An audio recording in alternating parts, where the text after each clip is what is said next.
Harka fuunee akkam jirtu kabajamtootaaf jaallatamoo daawwattoota keenya oduu ispoortii guyyaarraaf qindeeffannee simbiraan geenya. Oduu guyyaarraa kan isinitti himu an Daraartuu Garbaati.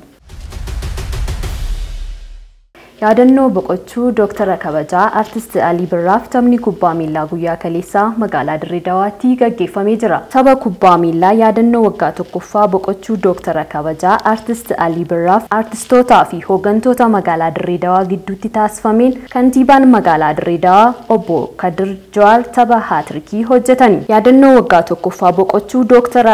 Kabajaa Artist Alii Birraa sababeeffachuun wal dorgommii kubbaa miilaa kaleessa galgala garee hooggantoota bulchiinsa magaalaa Dirree Dawaa fi artistoota gidduutti gaggeeffameen gareen hooggansa magaalaa Dirree Dawaa injifateera. Wal dorgommii michoomaa kanaan gareen hooggansa magaalaa Dirree Dawaa garee artistoota goolii 7-4 injifachuun badhaasa waancaa argateera. Dorgommiin seekaafaa kan bara 2023 umurii 15 gadi Ugaandaatti gaggeeffamaa jira. Dorgommiin seekaafaa umurii 15 gadi kan bara 2023 yookaan bara 2016 Ugaandaatti dorgomamaa jiruun Itoophiyaan ramaddii A qopheessituu dorgommichaa Ugaandaatti aanuun sadarkaa lammaffaarra teessee jirti. Dorgommiin kun guyyaa jimaataa kan gaggeeffamu yoo ta'u Ugaandaan sa'a 9 walakkaatti Itoophiyaa waliin Sudan kibbaa ammoo sa'a 6 walakkaatti Djibouti waliin ni taphatu. Champions League'n marsaa afuraffaan guyyaa kaleessaa taphatamee jira. Taphni kun har'a galgalas itti fufuun ni gaggeeffama. Saamu'eel Addaam akka itti simbiraan ga'a.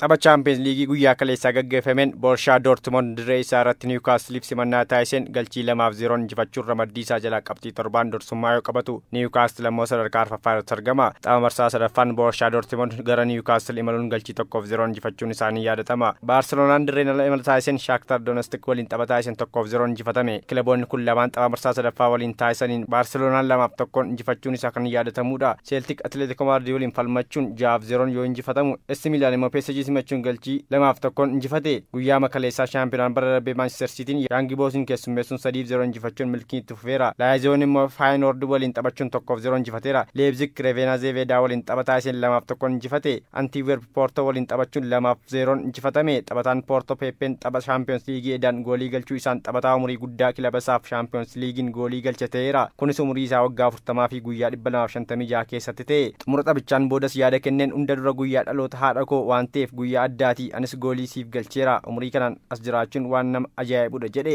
Taphoonni kun marsaa arfaffaan arrasti fuun ni taphatamu. Naapoliin sa'a 2:45 Union Berlin waliin, Real Sociedad sa'a 2 walakkaatti Benfica waliin, Bayern Munich sa'a 5 irratti Galatasaray waliin, Manchester United gara dirree Copenhagen imaluun sa'a 5 irratti waliin taphata. Arsenal immoo sa'a 5 irratti dirree Sevilla simata. Tapha inni taasisuu irratti Martin Odegaard garee isaa keessa hafee jira. Real Madrid Sporting waliin, Salzburg Inter Milan waliin sa'a 5 irratti ni morkatu.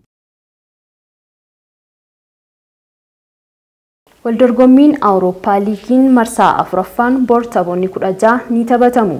Tapha guyyaa borii gaggeeffamuun Lask Unen Saint waliin, Liverpool Toulouse waliin, Stade Rennais Panathinaikos waliin, Maccabi Haifa Villarreal waliin, Servette Sheriff waliin, Slavia Prahan Roma waliin, Karabakh Leverkusen waliin. Kilaboonni kunneen sa'a fakkaataa sa'a 2:45 irratti kan waliin taphatan wayita ta'u Athens Olympic Marseille waliin, Rangers Sparta Praha waliin, West Ham Olympiacos waliin sa'a wal fakkaataa sa'a 5tti guyyaa borii ni taphatu.